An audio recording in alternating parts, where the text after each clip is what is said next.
Ingsun amete ajiku sarining wulan. Sakehingnu podo asih lutut. Lungaku tinagisan. Tekakku tinangisan. Teko welas asih marang badan sliraku. Ojo meneh atine si jabang bayine. Ora asiho marang badan sliraku. Nadian Gusti Jeng Ratu Panggedongan sawadya bolone podo asih marang aku. Yo, aku si Tujung Putih, maniking sita resmi kang dadi pupujaniro. Kisabdo guna rumeksa ing wengi, kisabdo guna rumeksa ing awan. Reksanen aku sak omah lan donyaku. Yen ora gelem ngreso gegrek wulumu salompo lan mili getihmu sak tetes. Yen sira gelem sanaken aku njaluk pratandha sira saben dina malang tak puncung sego buleng gondo arum.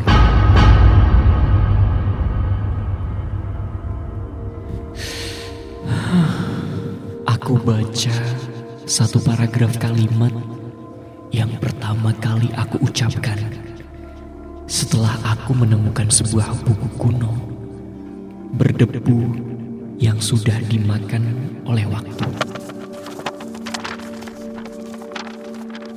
Buku yang bertuliskan aksara Jawa yang mungkin anak sekarang sudah jarang untuk bisa membacanya. Namun, aku sedikit tahu isi dari buku kusam ini. Dan ini adalah harta karun. Sebuah buku tentang perilmuan mistis atau tentang dunia supranatural. Berbagai macam keilmuan terdapat di isi buku ini. Sebuah ritual memanggil Raja Jin tentang ilmu santet dan teluh, dan tentunya saja tentang pelet ada di buku ini. Yang aku bayangkan waktu itu, ya buku ini yang aku cari. Aku mencoba membaca pelan tapi pasti, dan aku mencoba memahami isi dari sebuah keilmuan yang akan aku lakukan. Entah akan berhasil atau tidak, dan ada risiko atau tidak. Namun ini adalah kisahku yang akan aku bagi ke kalian.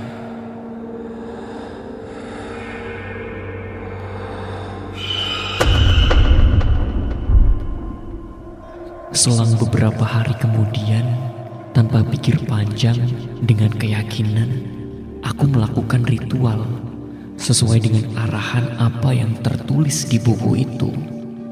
Tentu saja, tanpa sepengetahuan siapapun, termasuk ya keluargaku sendiri.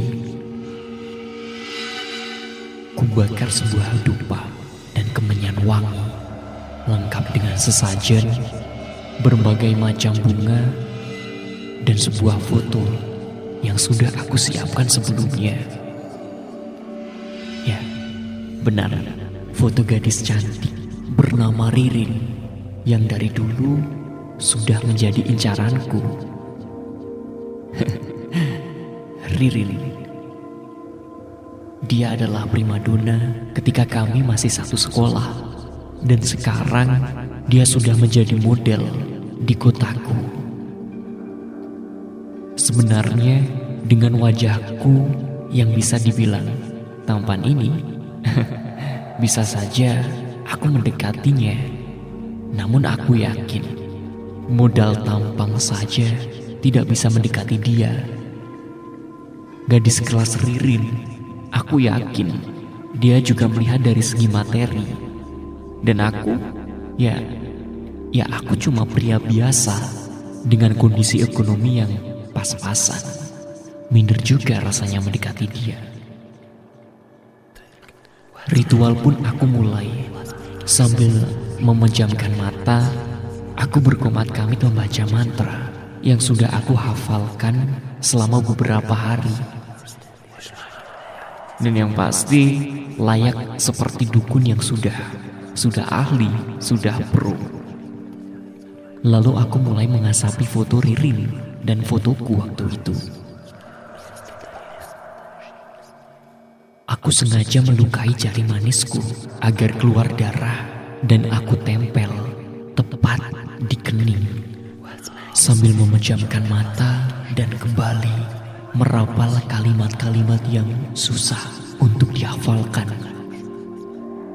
Hari berganti hari, belum ada tanda-tanda Ririn terkena peletku. Aku mencoba mengirim pesan singkat lewat aplikasi di ponselku. Namun boro-boro dibalas, dibaca pun tidak sama sekali.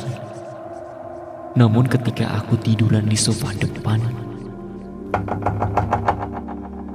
suara ketukan pintu membuyarkan lamunanku. Ririn, ya, Ririn.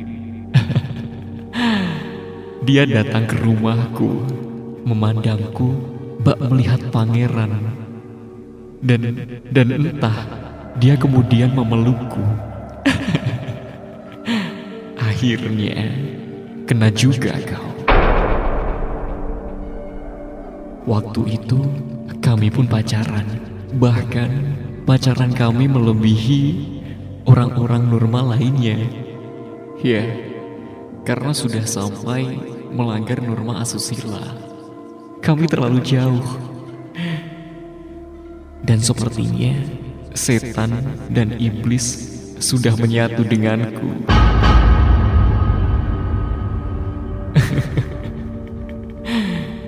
Hingga akhirnya suatu saat aku menyadari ternyata bukan hanya Ririn saja yang terkena ilmu dariku dan sampai ngejar-ngejar aku waktu itu, namun juga makhluk-makhluk dari dunia lain.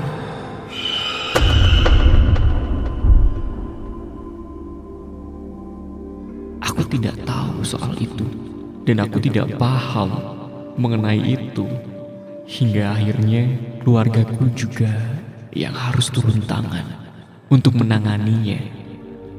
Kala itu aku baru saja pulang dari rumah Ririn, ya, pacarku.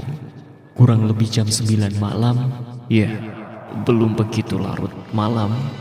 Namun, entahlah, jalan yang biasa aku lewati terasa sangat mencengkam, sepi, dan dingin. Di tikungan jalan, aku dikagetkan dengan sosok hitam tinggi dan besar. Dan waktu itu yang aku ingat, dia bertaring, bermata merah, dan memakai mahkota berbentuk api. Seolah dia mencegatku dan ingin membuat perhitungan denganku.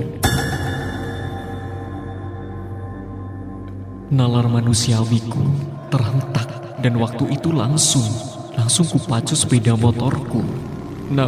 Namun apa daya, mungkin power dari sosok itu sangat besar sehingga ya percuma saja aku kabur meninggalkan sosok itu.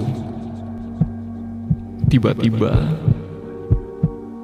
leherku sempat dicekik oleh sesuatu yang tidak terlihat.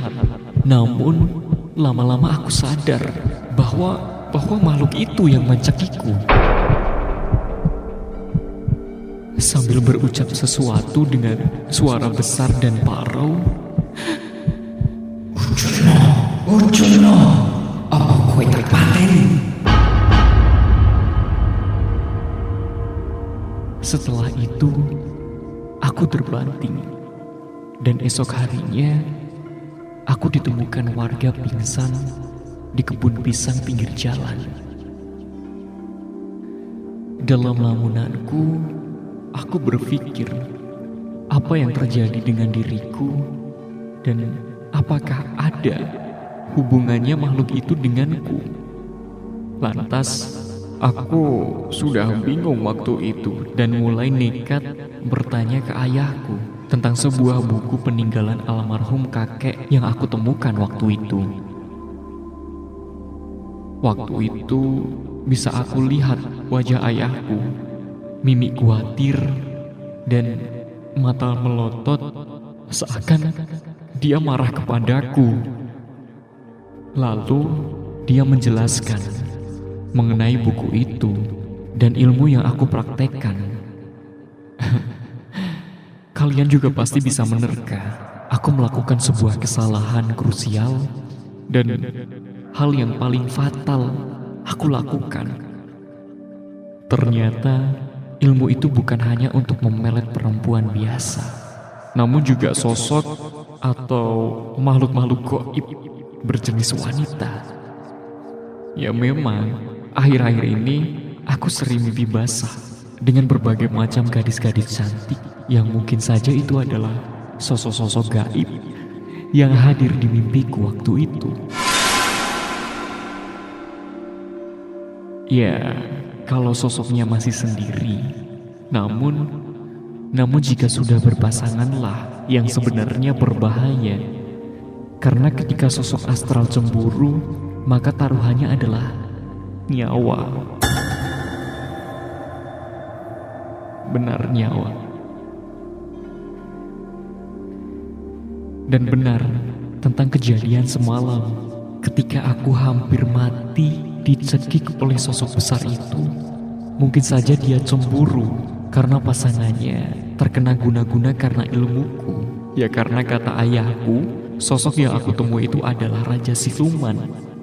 Apalagi dia adalah Raja Siluman Kera yang kehilangan istrinya. Hari berlalu dan gangguan makhluk gaib pun mulai aku rasakan. Mulai di kamar mandi yang tiba-tiba kuntilanak menampakkan dirinya, sundel bolong yang tersenyum datar menemani tidur malamku, hingga sosok wewe yang tiba-tiba datang ketika aku selesai beraktivitas. Makhluk-makhluk seram ini tiba-tiba saja menemaniku, apalagi di kamarku. Tapi aku sudah terbiasa dan mungkin sudah setengah gila karena bukan hanya malam mereka menampakkan diri, namun siang hari pun mereka selalu hadir di hidupku dan mencoba untuk menyentuhku.